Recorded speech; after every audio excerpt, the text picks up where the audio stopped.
1/2 cup of sugar of vinegar. Haluin lang natin hanggang sa matunaw ang ating mixture. At ito nga pala yung suka na nilalagay natin. Kaya tayo naglalagay ng suka para lumutong yung ating banana. Yan. Okay na yan.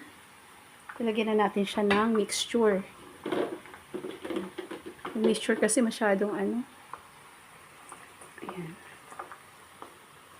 Ayan yung pampalutong. Ayan. Ang kukunin nyo lang na banana, yung hilaw. Kasi pagka hinog na siya, hindi na siya titigas. Ayan.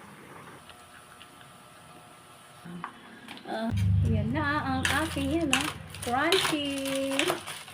Diba?